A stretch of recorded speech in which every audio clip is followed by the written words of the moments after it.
when the world has got you down. And Alzheimer's sucks. It's an equal opportunity disease that chips away at everything we hold dear. And to date, there's no cure. So until there is, we continue to fight with the most powerful tool in our arsenal, love. This is Love Conquers Alls, a real and really positive podcast that takes a deep dive into everything Alzheimer's, the good, the bad, and everything in between. And now, here are your hosts, Susie Singer-Carter and me, Don Priest. Hi everybody, I'm Susie Singer-Carter. And I'm Don Priest, and this is Love Conquers Alls. Hello, Susan. Hi Donald, how you doing? I'm swell, terrific as they say in the business. But boy, you've been off to a kick start on this new year, right? You've had a Don't lot get me of started. Good times. Don't get me started. The name of our next show is Don't Get Me Yes, Started. don't get me started. All of our ailments. All about how do you feel today? Don't get me started. Don't get me started. I Yeah, guarantee you've you, been through who doesn't it. want to talk about their illnesses, right? Like, come We on. all do. It's the most we all fun do. thing It's ever. the most fun thing ever. I was telling you, it was it's- tradition when I go golfing. You know, the first thing we do before we tee off is everyone lists their ailments. That's the first thing we do. Get it out. Yep. Get it out. And now we know. And everybody's is worse than yours. Absolutely. Right? In fact, And nobody yours is even worse listens than to you. No one even No, listens to they your can't wait ailments. to say theirs. Right? Yeah, absolutely. I don't even know what you've had, and I've been with you this whole time. So, you know, I'm not paying attention. Great. Did I mention I have really, really contagious pink eye? Yes, over and over And and over again. Don't get pink eye, you guys. It's awful. I look like Rocky. Yeah. Like literally, my cheeks were out like this. Like, who knew it was so invasive? Let's just talk about getting older, like how everything affects us so badly. Like my little granddaughter she's the one that gave it to me. She's, they're in a petri dish. Let's talk about kids in the petri dish. I've gotten everything, the norovirus from them, which is, that's real fun. That's a party. That's a party in the bathroom. In every way. And then I got RSV, and then I got pink eye. And the pink eye, Eden, she's 4, she got over it like in a day. Mm-hmm. I'm going on 4 weeks now. Like I'm still waking up with red eyes and gunk. Delicious. Yeah. Anywho, so, but you know what? Here we are. We're alive, knock wood. We're having great conversation. We're making a great documentary. No Country for Old People is coming in for the, we're coming in at the finish line. So that's exciting. And so we'll keep you posted on that. But we have a great guest, which I can't believe we haven't had on before this, because we've been like parallel colleagues for the past, I think, is it 4 years now, right? It's got to be. 3 years, Yeah, I would 3 think. and a half, I 4 think years. so. Yeah. And we also, our journeys, although they're different, but of course, caregivers' journeys, at the end of the day, we have so much in common, right? And but we both lost our darling mommies in 2022, and we're going through that, post caregiving weird space, and also missing our mamas like crazy, and trying to figure out how we live the rest of our lives, without our greatest fans, and the people we love so much. So we'll talk about that too. So anyway, without further ado, Dawn, why don't you do a delightful introduction? And so I will. Christina Keys was living her best life. Enjoying a successful career, she was financially and spiritually healthy and happy. When in 2013, her beloved mother suffered a devastating stroke and was given a 1% chance to live. In a blink of an eye, Christina went from carefree career woman to full-time caregiver. With Christina's dogged and loving support, her mother survived.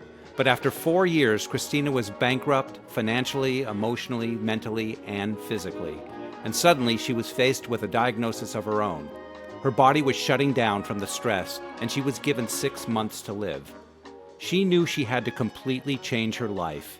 and she did. But she decided not to only transform her own life, but to help other caregivers change theirs too.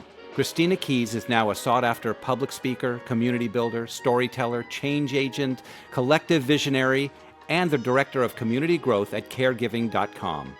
Her mission is to make sure caregivers everywhere are seen, heard, valued, appreciated, and are never alone. And we can't wait to hear more about her remarkable transformation and journey. So, let's say hello to Christina Keys. Hello, Christina. Hi guys, how are you? My sister. Excited to be here today and to be able to talk with y'all. We're thrilled to have you. Right back at you. Yeah, we like I said before in the intro, like we've just been sort of parallel, and that you've done incredible things in this space of caregiving, which is daunting, because you think you must be completely exhausted and at the end of your rope, and yet here you are, resilient and picking yourself back up and just throwing yourself back into the community and giving it all you got. So I'm really interested in that. But why don't for people that don't know you, I don't know who that would be, but for the people that don't know you, give us a little background, a little more detail than what Dawn was saying, in terms of your caregiving journey up until 2022. Absolutely. Well, as Dawn mentioned, Mom had her stroke in 2013. Until then, I had built a successful career in tech and loved it. I was playing on 3 softball teams. I was doing amazing things. I had a long-term partner, and life was good. And Mom had a stroke. I remember that morning she had called me. We were talking on the phone. Everything seemed fine. I was going to call her back later that day, and I was actually in the grocery store shopping with my personal trainer, right? And like you do.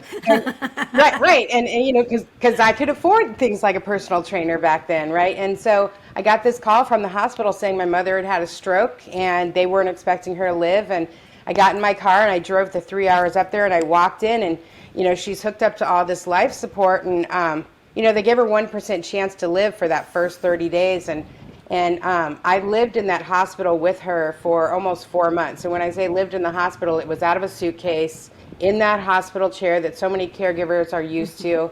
I went home once a week to take a shower. I smelled glorious, right? And that first 30 days, it was like, from minute to minute, we didn't know if she was going to live. And I had never, I don't have children, so I hadn't been in a place of caring for anybody other than my cats and dogs before. But here I have my mom, and I'm about to lose her. I don't know what's going to happen. And so when I was in that hospital, I kept asking, what do I do? How do I care for her? Because she's paralyzed from the neck down, right? She's having seizures. She's got cognitive issues, memory issues. I had to teach her how to talk. They were trying to teach her with like these stick figure flashcards. And I'm like, no, love is going to be the motivator. So I printed off, I think it was like 300 pictures of our life, and had somebody pick them up, and I made them into flashcards. And that's how she learned to talk. And I wheeled her out of that hospital, and they gave me a list of in-home care facilities, and also like senior living communities and in-home care people. They didn't tell me it wasn't covered by insurance. They didn't tell me what in-home care actually was.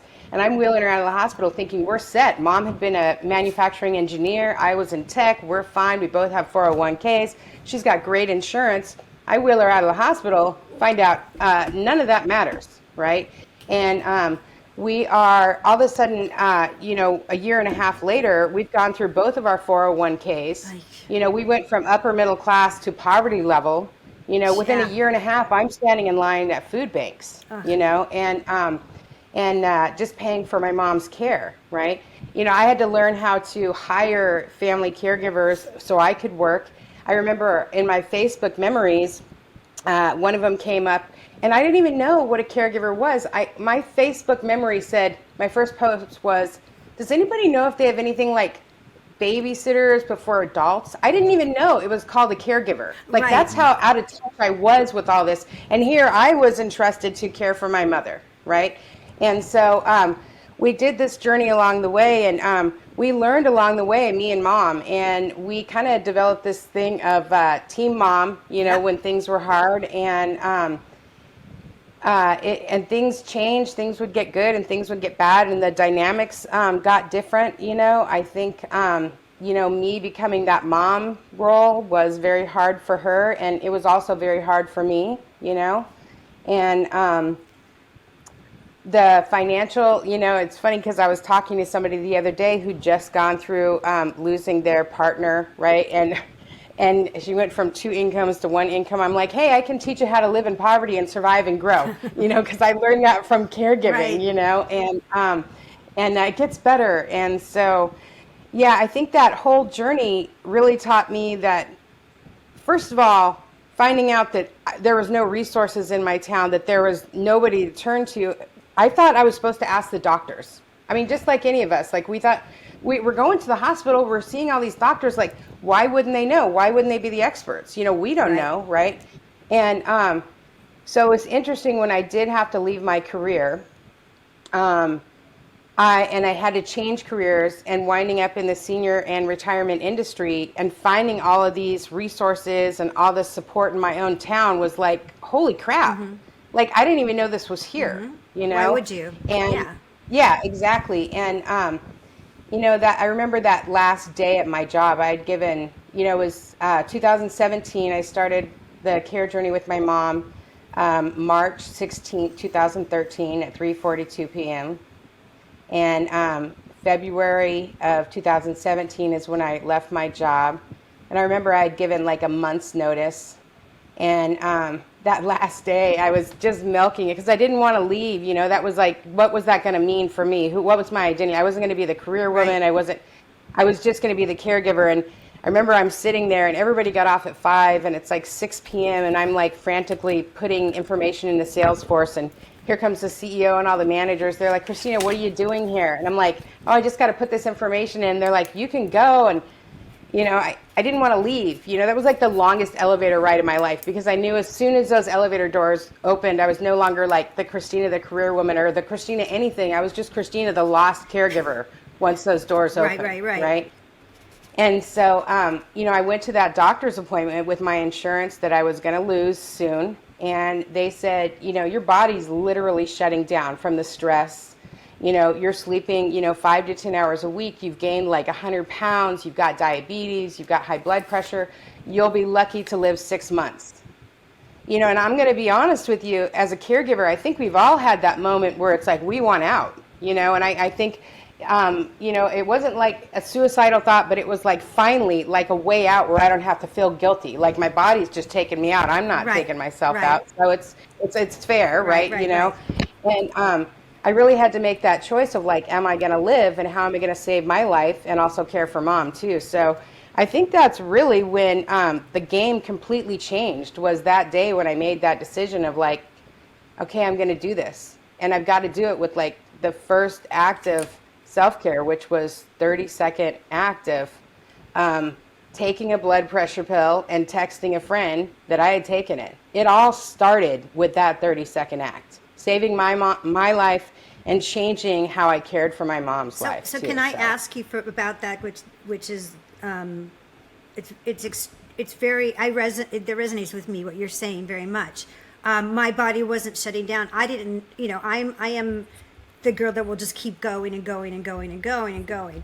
And I think that's, I've never gotten so sick as I have in the past year. And I think my body's just catching up with living on adrenaline for so long. Right. But you said just a caregiver, right? So you walked out with that word, just a caregiver, that concept. And then you had to make a choice between, living and not living. What was more attractive? What was the motivator for that? What gave you the final decision to go, I'm going to take that blood pressure pill? Like, was it your mom? Was it you? Or was it a combo of the two? Wow. And I might cry. That's okay. I'll cry. Cry. I'll be right behind you. We do all the time. I cry all the time. Yeah. My mom was just a kick-ass woman. She was amazing. And she worked her way up from Rosie the Riveter to like one of the highest people, in aerospace engineering, as a woman. And, I'm a Keys woman. I couldn't just give up. I watched her go through so much stuff. And of all people, that wouldn't have been the person I could give up on, and who was going to take care of her. Right. And plus, you know what? I didn't want that to be the end of my story. I didn't want to have to go through all that just for that to be the end. Like, this can't be the end. And I got to tell you, like, I don't know if it's, God, Buddha, Larry from the convenience store, whatever it is up there, like, that's not the guy I believe in. That's going to take me through all of that crap. And, like, then it's just shit. You just die, right. So I just knew that wasn't going to be the end of my story. I didn't know how it was going to end or what was going to be the middle part, but I was going to do everything I could to change the direction it was going. So.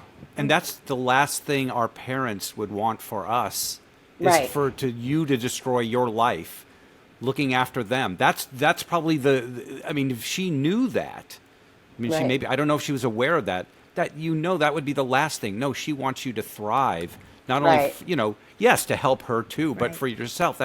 You're her child. And, right. and for her to have known that would have been horrifying. Yeah, I think that's true for most. Just to throw that out there, there are parents that aren't as lucky as we are to have loving parents that wouldn't. Because my mom said to me, you got to live your life. You got to right. put me in a home. When she'd have her moments of lucidity, and so but that is not the case for everyone, and we are aware of that. We know that, and we know that adds extra stress because it's like. That becomes a big issue, and how right. and that's a whole nother conversation. Just wanted to acknowledge But that. you knew your mother wouldn't have wanted that. Christina knew. Yeah, you knew that. Yeah. Well, first of all, I'm glad you took your blood pressure medicine. Yeah. and I know you're glad you did, and I know a lot of people are glad you did, and I know that you now.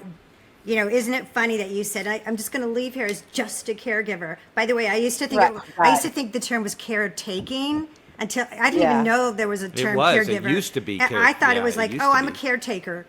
That was what I thought because I didn't even know anything about it. I knew nothing, and you realize it's not caretaking; you're caregiving. Right, and the thing is like if I would have known like what an honor it was to be a caregiver, if I would have known like. How much it was going to change my life, how much it was going to introduce me to like a whole different like level of love, a whole different like side of me, like how much it was going to enhance and bless my life. Like I would have never said like just a caregiver. I would have ran to that opportunity. I would have been like, here's my 2-second notice. Like I'm going to go be a caregiver now. You know, and I had no idea, and none of us do. None of us have any idea. We know that somebody we love is having a hard time or there's changing and we want to step up because we love them. None of us understand what we are getting in for. I mean, even if we read 1,000,000 books, we really wouldn't understand. And I talk to professionals all the time.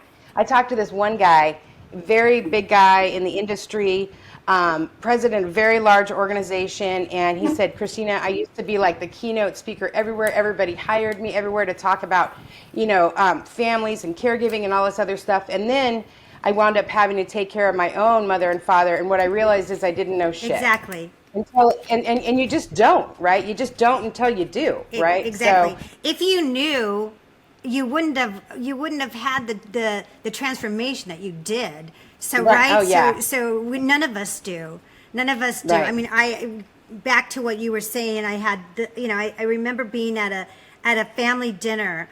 And an older cousin of mine was there who had lost his mom to Alzheimer's, and mom was there, and she was still walking, but had her all, and it was the hard part because it was like having a baby, because she had no filters and she wanted to, and the whole thing, right? And so I remember him saying to me, ugh, you're so lucky. If I could have another day with my mom. And I thought, I didn't know the gravity of that sentence at the time. You don't. I didn't. You don't. Because when you're in it, like, let's be honest, like caregiving isn't always beautiful and loving. You're not always grateful for that moment. I mean, half the time it's great. You're having a great moment with them. And then the other half, they're throwing crap at you or telling you you're not good enough, or, you never know. It could change every 15 minutes. You know what I mean? So, and in the thick of it, when you haven't slept for 3 days or you've been in the hospital with them, and you've got doctors and nurses and people that aren't listening to you, like, no, it's not this glorious, wonderful thing. But I totally get that. Like, if even today, like, if knowing everything I know about caregiving, and if God or anybody said to me, like, hey, I'm going to give you the hardest day of caregiving, like the crappiest day of caregiving you've ever experienced, but you can have one more day with your mom. Sign me up. Exactly. Mm-hmm. It's weird. As you're talking, I'm thinking about, because I've had 2 babies, right? And I told my mom after the first baby, you lied, because she told me it wasn't that bad. She goes, if I told you it was what it really was like, would you have done it? And I was like, because it's horrific, right? And you're like, but to me, in a way, it's such a metaphor, because the hell that you go through to get what you get, and it's all worth it, and it's all worth it, and there's really actually nothing better to me than caring for other people that is the biggest gift you can give yourself at the end of the day, because there's nothing you can't, all the stuff and material, and I love it, don't get me wrong, fashionista, love it, I like to travel first class, but you know what, you can't take it with you. You'll have your feelings at the end of your life. You'll have your memories. You'll have your peace of mind. And right? Yeah, and when we're at the end, what are we going to think about? We're going to think about the moments of love. We're going to think about the people we loved and those moments that we shared with those special people. We're not going to think about, all the things we own. No. No. So, no. And I think, like, the caregiving, it really gives us a whole different level and understanding of what unconditional love is. True unconditional love, Amen. So. Amen. And also when you were talking a little earlier, even though, yes, your mom had a stroke, it's not Alzheimer's, but, the stages of that kind of progressive disease, for anybody, it's the same thing. And your sense of, your experience with anticipatory grief, starting from day one when they told you she had a day to live or whatever it was, right? So all you could do was live on the edge of your sword, right? You were like constantly wondering, when is it going to drop? What's going to happen? Is she going to die today? Is she going to die today? Is she going to die today? Right. I know that I was waiting for that phone call every day for 14 years. Right. And then when she did die, it was like, wait, how did that really happen? Right. Like, she was supposed to die a million times before, and she never did. Like, we beat the odds for 10 years. Like, what? I think me and my mom were in complete disbelief when they said it's really time, and we had really tried everything. Yeah. Well, no, it had been time a million times before. Like, at one point in the care journey, this is how I wound up having to leave my job, because the doctor said she's going to die. We're in the hospital. We've got the family around. They're given the last rites, the last prayers or whatever, and everybody says their goodbyes, and mom says stay with me and hold my hand. Will I go? The doctor says she's not going to make it through the night. So I fall asleep. She falls asleep. It's all going to be this peaceful, beautiful passing, right?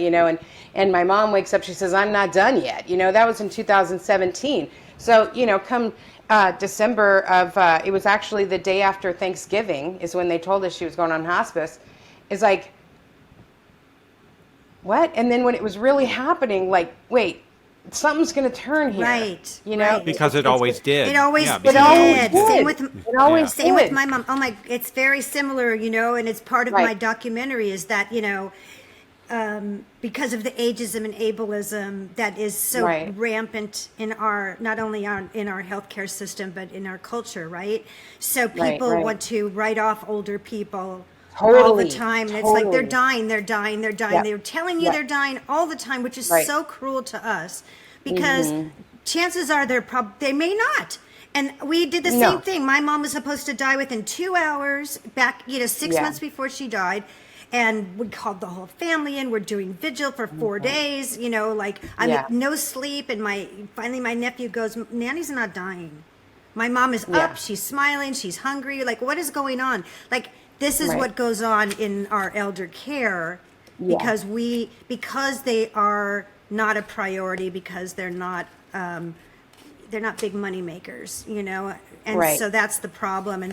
And that is a residual, effect on caregivers, because we are constantly going through that anticipatory grief, which is, I'm telling you, to me, that is the worst. It is the worst, because our cortisol is like all over Yeah. At any minute, like it's like this living in this state of at any minute, like it's not like something could go bad. Like at any minute, somebody I love could die. Right. Like if you are not a family caregiver, if you have not lived in that state for a continuous amount of years, and even now, like being away from it for so long, and then having that experience the other day with Terry, I forgot how much it just wrecks your whole central nervous system and your mind and your body. It is not a fun way to live. It's not, and it's not healthy. It's not. Can you tell our audience about Terry? Because I don't think we know who Terry is and what your situation is right now. Yeah. So Terry was, and I believe just is, the love of my life. Just an amazing person. Terry, when I first met him, he knew I loved John Cusack. We met online. When we met in person, he showed up at my house with a boombox playing the Peter Gabriel song outside. And which one? Which song? In Your Eyes, the one from the movie Say Anything. Okay. So because he knew I loved John Cusack, and just an amazing guy. We had a great relationship, and after caregiving really took a toll on our relationship. My caregiving with my mom, I became a completely different person, and I think by 2019 we had kind of, we started dating 2002, 2019 we had kind of run our course, and we decided not to be boyfriend and girlfriend and just best friends, right? But of course, because of caregiving, I didn't have the money to move out right then, so we were roommates, and but then he had a stroke 5 months later, and I became his caregiver, and then he had another stroke, and so he needed more care, and I had to help facilitate, get him on disability, and get him long-term care benefits, because you don't get them just because you're on disability, right? And then 2022 came, and my father, I was so busy focusing on my mother all the time. My father lived in California, and April of 2022, my father died. Gosh. And it's like, hey, wait a minute, you weren't supposed to die. And so I'm trying to grieve, and my ma, she had known my dad since she was 4 years old, right? So she's got memory problems. She's asking continually, where's dad, right? And so I've got that happen April 30th. Terry had his last stroke May 5th, right? And then, so I'm in the hospital. No, my cousin died May 5th. Terry had his last stroke May 9th. My mom went into the hospital, and then I had to put Terry in assisted living in June. I had to take down our house and close out our house because it was being taken over by Medicaid, given over to the state. I was just going to ask you that. Did you have to pay down all his money? Yeah, and so here I am, like, grieving my father, taking care of my mother, working full time, going to the skilled nursing center to see Terry, and because since I can't sleep, going to the house and packing up our house, and I mean just all of these things, and then I had to move him in October. I found him a better placement. I moved him, and then November came. Mom went on hospice, and then she died December, and so now Terry's in an adult family home, and I still go see him.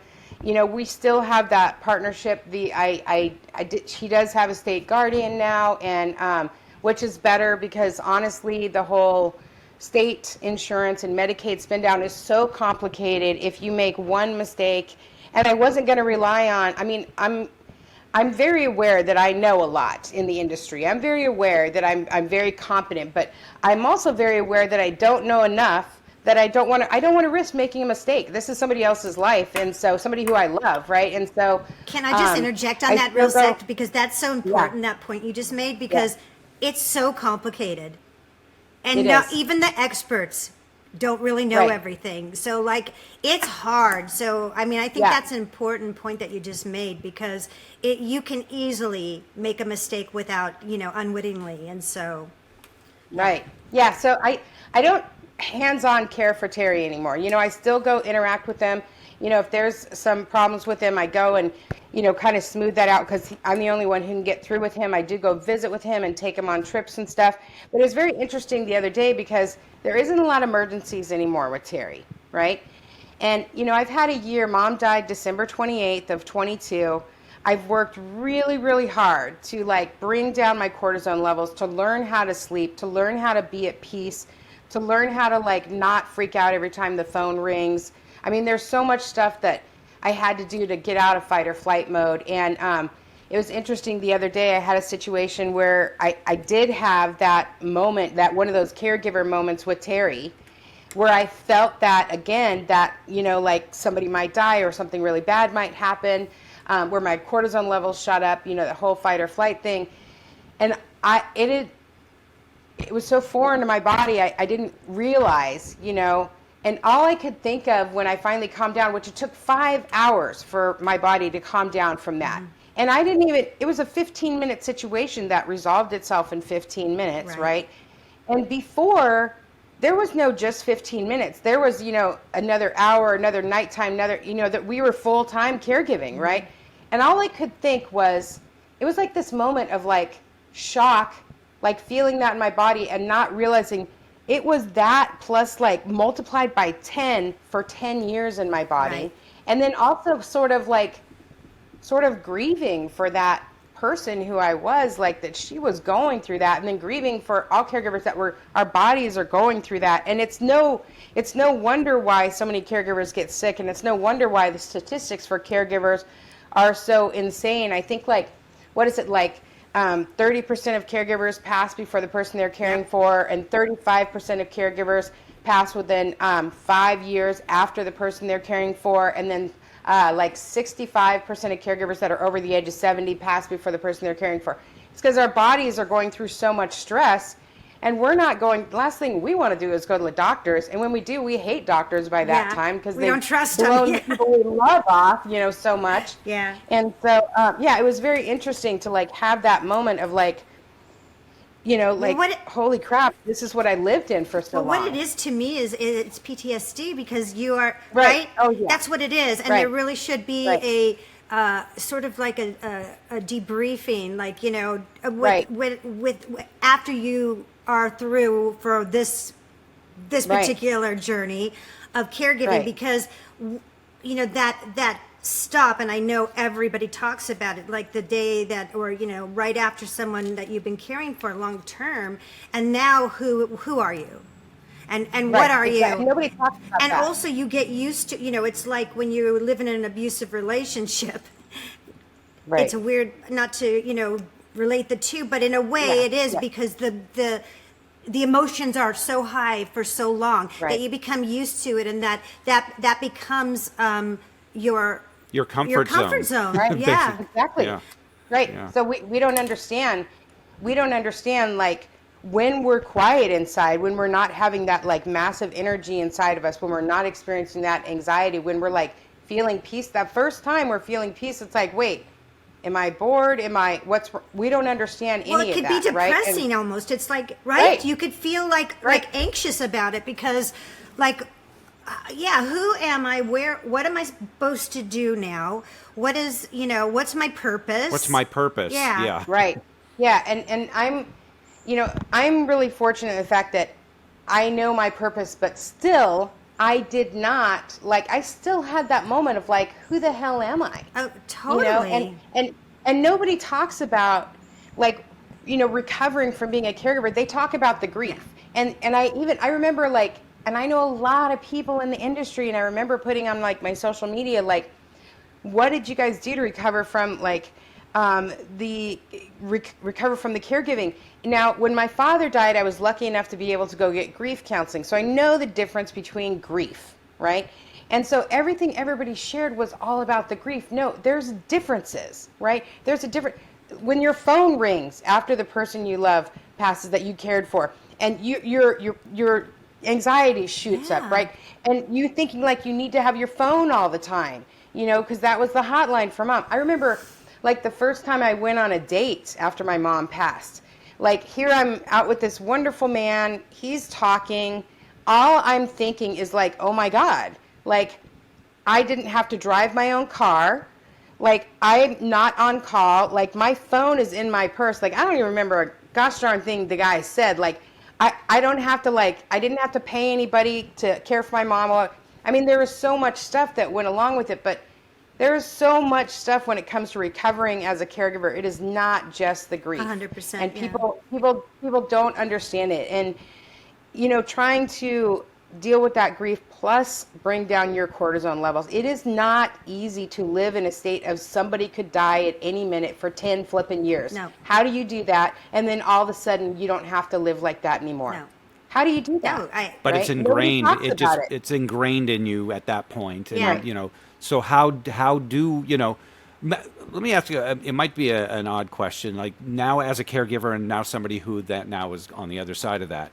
What's the first thing for people that you would say to somebody who are about to enter this journey? What's the first thing they should do to start this journey, both at the beginning of caregiving and then after it's over? I don't know. It's a big question. That's kind of a huge question. You got 3 hours, folks? Yeah, exactly. Well, just the first thing. Right. If I would have known,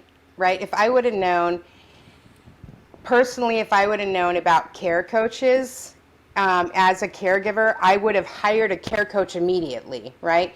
And if you don't know what a care coach is somebody who's similar to a life coach, but they've been a caregiver before. They've been trained on how to coach you through on that care journey. So it would have saved me a crap ton of money. I would have made a heck of a lot less mistakes. They would have helped me learn how to talk to doctors and advocate for my mom.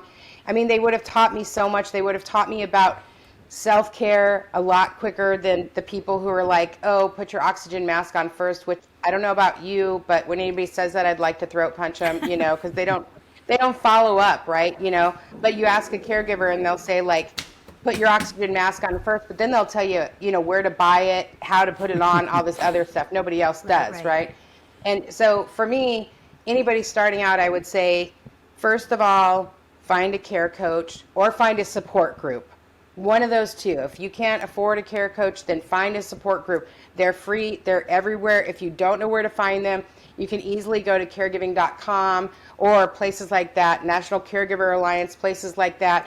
Hope Dementia Support Group has a bunch of support groups, and you can find support groups and they're free. You're going to find people who are walking through the same journey as you, because your normal is going to become a completely different normal when you're a caregiver. Right.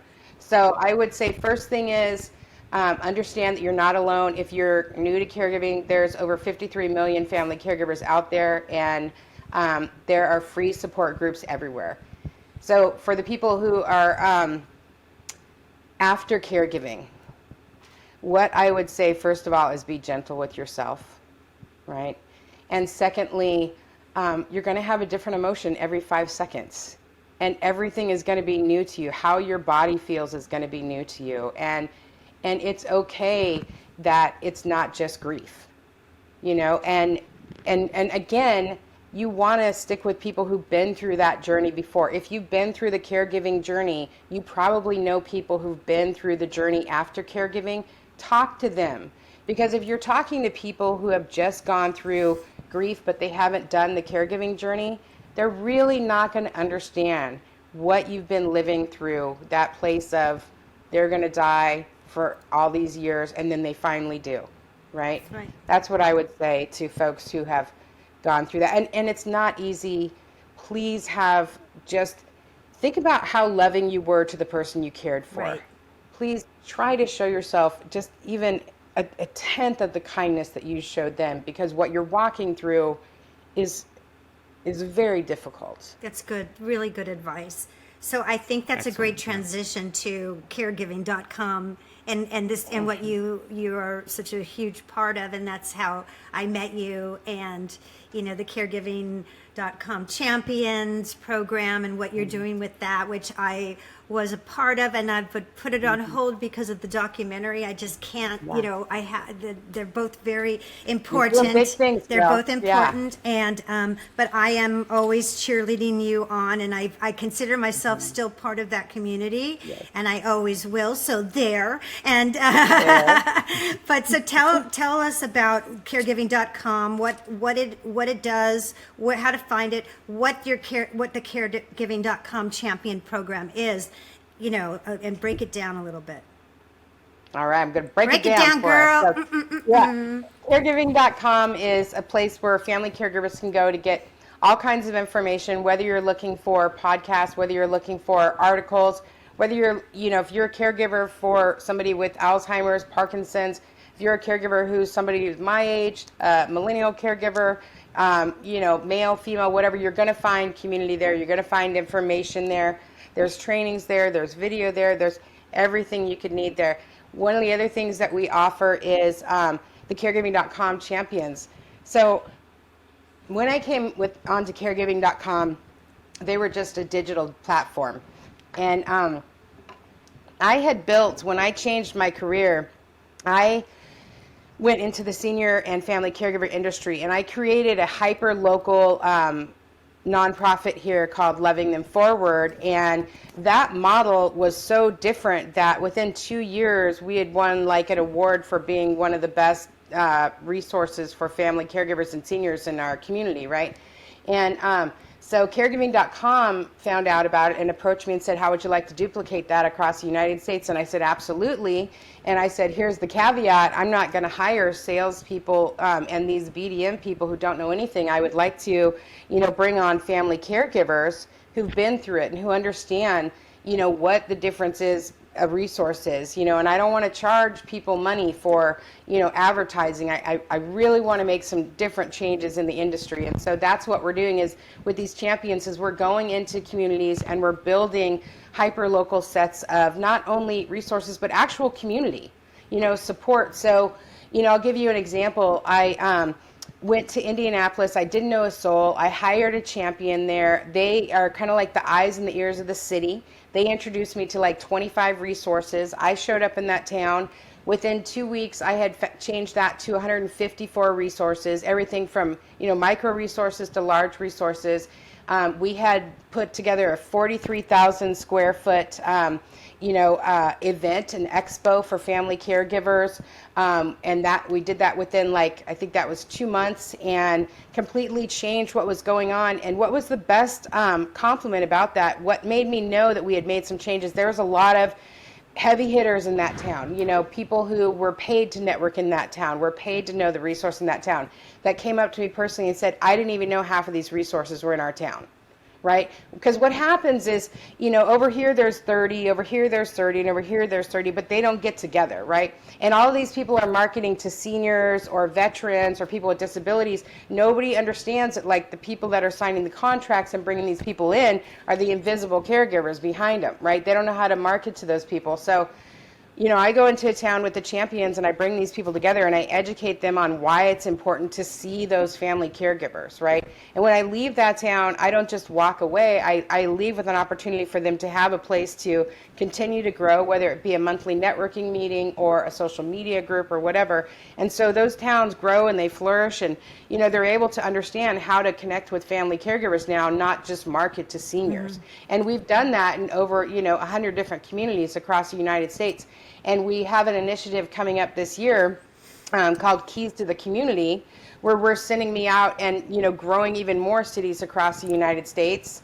And really, the champions are going to play a really big part of that too. So, yeah, I think it's fun because I get to go all over and, just build these communities that are supporting family caregivers. And I get to meet a lot of family caregivers who are, having the same struggles that me and you had, and they don't have to do that anymore. Right? We've all struggled to find stuff in our own backyard. Of course, of course. So what does a champion do, in a nutshell? Just like what? How can, if somebody would like to participate in this program, how can they do that? So a champion in a nutshell, you are the eyes and the ears of your city, right? You'll connect with me. It's a contract position, really works around your schedule. It's very part-time. You can be as involved as you want. And, obviously I'm not in Hawaii, but if you live in Hawaii and you're a champion, you would be the eyes and ears of that city. You introduce me to a few key people, or even just tell me about those people. Me and the community growth team take it from there. Some champions participate in events. Some champions participate in networking groups. It's really what you want to do, what your bandwidth is. And if you want to be a part of that, you can email champions@caregiving.com, or you can go to the caregiving.com website and find out more information. Either way, we're hiring. I think I've got 100 more slots for champions right now, because we're growing, and in some of those places, we've got so many cities. There's 385 different metropolitan areas across the United States, and I've got a lot more work to do. Yeah. So that's amazing. Yeah. And it's so, and just to extend what you just said, is like, it's also really great for you as a champion, because you have a built-in, tribe, as it were, that you can lean on at any time, and everyone is really, really giving and open, because that's the nature of caregivers anyway. So right, so it's a win-win. Right. Well, and those champions, yeah, for sure. That like these people become my family. You know what I mean? And these aren't just people I work with. Yeah. We become each other's support, and it's just a beautiful thing. At Christmas, I thought I was going to spend Christmas alone. I spent Christmas with a lot of people, the champions, who were going through some of the same stuff, losing their family members at the same time. And so it's a beautiful thing. And I love the work I get to do. My mom was very involved in the work I got to do. Any of the press gigs I did, or any time a camera crew came in, she turned into an instant movie star here. Of course she did. And she was very, very supportive. And she made me promise to continue, to do this work. Yeah. And every time I get to do this work, it's like, it's like this love letter I'm writing to my mom, like, you weren't a burden. I love you. Yeah. And this is what we keep getting to do. And I just want to say about you, Christina, that you have been consistent since I've known you, and you have, you've always such a support. Like, I don't know how you keep up with social media, because if I post something, you respond and you support it and you share it, and you're just extraordinary that way. And I don't know how you do it, because I think, I wish that I think that I'm a supportive tribe member, but I don't, sometimes I just get to the end, I'm like, I can't even look at social media right now, and I just think every time I do go on, there you are. And so, it's sort of priceless what you do, and you are consistent, and, every culture has its good players and bad players, and we don't know, but you are definitely one of the good players. And so I'm glad that you're at the forefront of it, because we need transparency with who we're dealing with, and because we're already going through enough shit, right? Right. So just know that if you are interested, that Christina is for real. She's authentic. She's the real deal, and you're going to have a good time with her. You're going to have a party down for sure. You're going to have some good cries. I'm already crying with you. Yeah. And what else is life about, right? Yeah. Mm-hmm. And so I really appreciate you so much. I appreciate you too. And thank you for what you do. I mean, the reason why I always share that stuff is because I see that stuff come across, and it's like, oh my God, the caregivers got to know. I think about people like me when I first started, and people like you, like, we would have wanted to know about that. And I get so excited to be able to share that. So thank you for everything you do too. Oh, my pleasure. I mean, I just, for me, my mission now is like, let's take care of us, our future us. And if we don't take care of our future us, we're in big poop, right? We are in big poop, because it's coming like this. We're gonna, right? Exactly. So that's my contribution right now is as a gift to our future selves, which isn't that far away. So for anybody, Even if you're 20 years old, blink and you're 90. Right. So, sure. Well, I thank you so much. Was there anything else that we missed that you would want to chat about? That, anything? No, I just, thank you guys for having me on, and, make sure to check out caregiving.com, and feel free to connect with me on any socials, because I'd love to hear about any caregivers that are out there and any great work that's happening for caregivers, so I can share it. Yes. And she will. She does. I will. She will, without question. She does. Yes, I will. Promise you that. All right. Well, thank you so much. And we do this podcast for no other reason because we love it, and because we want to share positive, perception of caregivers, positive perceptions of Alzheimer's for sure, and do away with the stigmas and bring it out, because this is what life is about, and we do it because we love our people that we care about, when we love our tribe. So, and that's why why is it, Dawn? Why? That's why. Well, I know. Well, you know why? Because love is powerful. Yes. Love is contagious, and love conquers all. We thank everybody for listening, watching today. Please subscribe, join, all those things. Definitely visit Christina on caregiver.com, and we will absolutely. What did I say? Caregiver. Oh. Caregiving. I like caregiving better. Me too. At caregiving.com. And we will absolutely see you next time on Love Conquers All. Take care, everybody.